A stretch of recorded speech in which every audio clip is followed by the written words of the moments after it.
चूंडुनि खां अॻु नतीजा तय करणा आहिनि त चूंडूं कराइण जो फ़ाइदो नाहे। चीफ इलेक्शन कमिश्नर ऐं चीफ जस्टिस साफ़ ऐं शफ़ाफ़ चूंडुनि जी गारंटी ॾियनि। हिकु वज़ीर आज़म बणिजंदो त ॿियो धांधलीअ जो इल्ज़ाम मड़ी धरणे जो ऐलान कंदो। नौशोरा में वर्कर्स कन्वेंशन खे ख़िताब कंदे बिलावल भुट्टो ज़रदारी चयो आहे त इंतिज़ामिया जे सहारे न पर पंहिंजी मंशूर ऐं सियासी सोच तहत चूंडूं विढ़णु घुरिजनि। महांगाई तारीख़ जी बुलंद सतह ते पहुची वई आहे। साफ़ ऐं शफ़ाफ़ चूंडूं न करायूं वयूं त मुल्क ॾुखियाइण जो शिकार रहंदो। चीफ इलेक्शन कमीशन ऐं चीफ जस्टिस ख़ातिरी कराइनि त चूंडुनि ते को आंगुर न खणंदो। मज़दूरनि खे महिनत मूजिबि अजूरो मिलणु घुरिजे। हेठों तबिको ख़ुशहाल न थींदो त मुल्क तरक़ी न कंदो। गुरबत, महांगाई ऐं बेरोज़गारी आहे। असांजो नारो अटो लटो ऐं अजो ई रहंदो।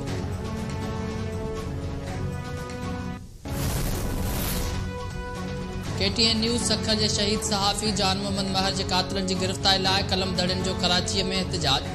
प्रेस क्लब खां रैली कढी CM हाउस आॾो धरणो। एहतजाज में कलम धड़नि जो वॾो अंग शरीक। शहीद जान मोहम्मद जा मुख्य क़ातिल गिरफ़्तार करण जो मुतालबो। सहाफ़िन पारां इस्लामाबाद में बि एहतजाज कयो वियो।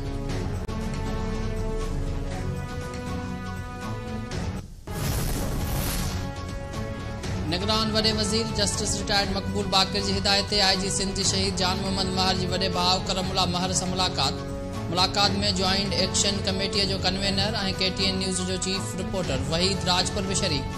शहीद जान मोहम्मद जे भाउ करमुल्ला महर क़ातिल ऐं समूरा सहूलतकार गिरफ़्तार करण जो मुतालबो करे छॾियो।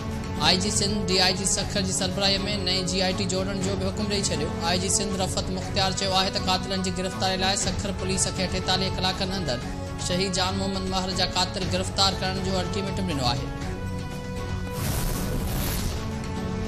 असां गज़ा में फ़लस्तीनी ॿारनि जो होलोकास्ट ॾिसी रहिया आहियूं। इसराइली रियासत फ़ौज सबबि पाण खे ताक़तवर सम्झे थी। पेशेवराणी फ़ौज सां ई विढ़ंदी आहे। निगरान वज़ीर आज़म चयो आहे त ॿारनि जो क़त्लेआम नाहे कंदी। गज़ा में इसराइल जूं कार्रवायूं लाज़मी रुकजणु घुरिजनि। गज़ा में शहीद ॿारनि खे ॾिसी पंहिंजनि ॿारनि सां बि अखियूं नथा मिलाए सघूं। हुकूमत ॿारनि जे हक़नि जो तहफ़ुज़ करण लाइ पुरज़म आहे। मुआशिरे जे समूरनि धड़नि खे ॿारनि जी भलाई लाइ कमु करणु घुरिजे।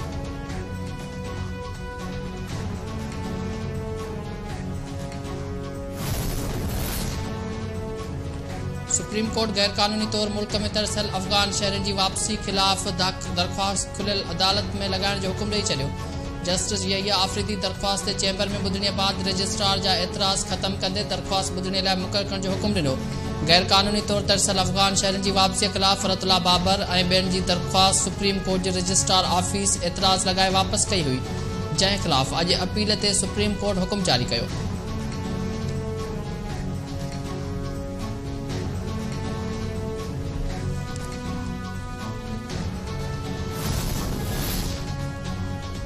सुप्रीम कोर्ट जे चीफ जस्टिस काज़ी फ़ाइज़ ईसा जी सरबराहीअ में सुप्रीम जुडिशियल काउंसिल जो इजलास।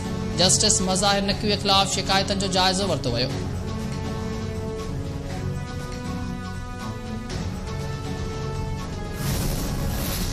Justice Mazahir Ali Akbar Naqvi supreme judicial council जी कार्रवाई चैलेंज करे छॾी। सुप्रीम कोर्ट में दरख़्वास्त दाख़िल। कार्रवाई ख़त्म करण ऐं जारी थियल नोटिस करार ॾियण जी इस्तदा। दरख़्वास्त में जस्टिस मज़ाहिर नक़वी चयो आहे त मुंहिंजे ख़िलाफ़ शुरू कयल मुहिम अदलिया जी आज़ादीअ ते हमिलो आहे। टैक्स अमलदारनि बि असासनि ते कॾहिं नोटिस जारी नाहे कयो। 27 अक्टूबर वारो प्रेस रिलीज़ बि मुंहिंजे बुनियादी हक़नि ख़िलाफ़ आहे। दरख़्वास्त में वफ़ाक़ सदर ऐं सुप्रीम जुडिशियल काउंसिल खे धुर बणायो वियो।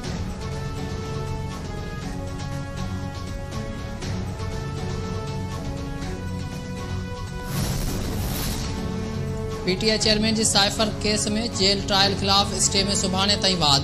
PTI चेयरमैन जी अपील ते ॿुधणी सुभाणे ताईं मुलतवी। ऑफिशियल सीक्रेट एक्ट तहत क़ाइमु कयल अदालत जे जज जी मुक़ररीअ जो नोटिफिकेशन तलब।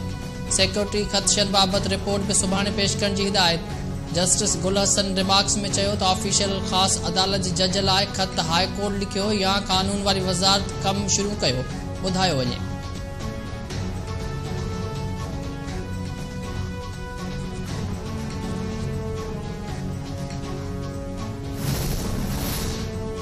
बलोचिस्तान हुकूमत पाबंदी मड़ियल TTP खे जदीद हथियार मिलण ते गणती ज़ाहिर करे छॾी। बलोचिस्तान जी सूबाई वज़ीर जान अचकज़ई चयो आहे त ज़ो में थियल दहशतगर्द वाक़े में बि अफ़गान शहरी मुलविस आहिनि।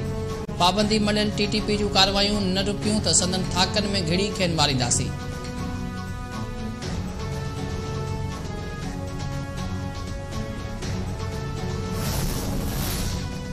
इस्लामाबाद जी एहतसाब अदालत तोशाखाना रेफरेंस में नवाज शरीफ जो बयान कलमबंद करण की मंजूरी ॾेई छॾी। नेब अदालत में चयो त अदालत नवाज शरीफ जो बयान रिकॉर्ड कराए, असांखे को बि एतराज़ न आहे। एहतसाब अदालत दरख्वास्त मंजूर कंदे 30 नवंबर ताईं नवाज शरीफ जो बयान रिकॉर्ड करण की हिदायत करे छॾी। इसराइल जी तबाह कयल गज़ा ते बमबारी जो सिलसिलो जारी। शहीद फ़लस्तीनियुनि जो अंग 13,000 खां वधी वियो, 30,000 खां वधीक ज़ख़्मी। सऊदी अरब समेत इस्लामी मुल्कनि जे वज़ीरनि पारां गज़ा में फौरी तौर जंगबंदीअ जो मुतालबो। अरब मीडिया मूजिब सऊदी अरब समेत मुख़्तलिफ़ इस्लामी मुल्कनि जे वज़ीरनि बीजिंग जो दौरो कयो। चीनी अख़्तियारनि सां अहम मुलाक़ातूं।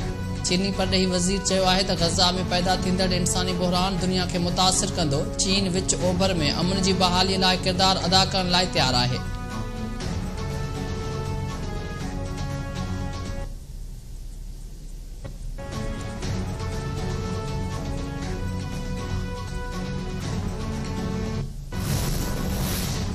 सिंध हाई कोर्ट गुम थियल शहरनि जी केसनि जी जांच कंदड़ ऑफिसरनि जा नाला जवाबदारनि जी फ़हरिस्त में शामिल करण जो हुकुम ॾेई छॾियो। गुम थियल शहरनि बाबति दरख़्वास्तनि ते ॿुधणी दौरान अदालतुनि पारां जांच ऑफिसरनि ते कावड़ जो इज़हार। जस्टिस नियामतुल्लाह पुलपोटो रिमार्क्स ॾींदे चयो त जांच में कोताही कंदड़ ऑफिसरनि ख़िलाफ़ बि कार्रवाई थींदी।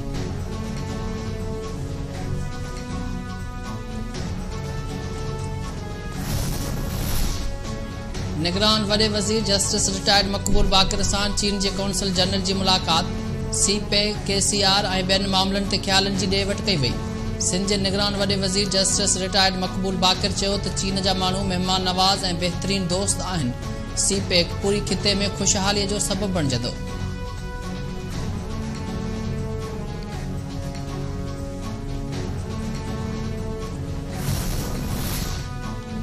जामशोरे में हथियारबंदनि फायरिंग करे नौजवान मोहसिन भलाई खे क़त्ल करे छॾियो। मक़तूल जो वालिद चयो आहे त असांजी कंहिं सां का बि दुश्मनी न आहे, पुट खे बेगुनाह क़त्ल कयो वियो आहे। नौदेरो में बि शुगर मिल ते कमंद खणी वियल ट्रक ऐं ट्रैक्टर ड्राइवर्स में जहिड़ो ड्राइवर लुकमान नाइट मारिजी वियो। 3 ॼणा ज़ख़्मी, अस्पताल मुंतक़िल।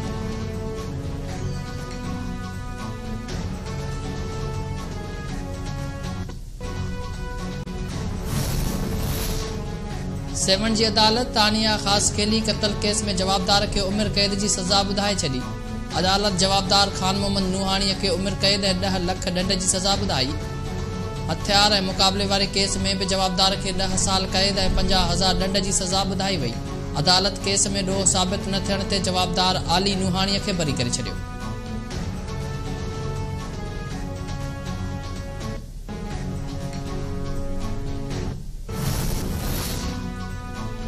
इनकलाबी शाइर फैज़ अहमद फैज़ जे विछोड़े खे 39 वरह विहामे विया।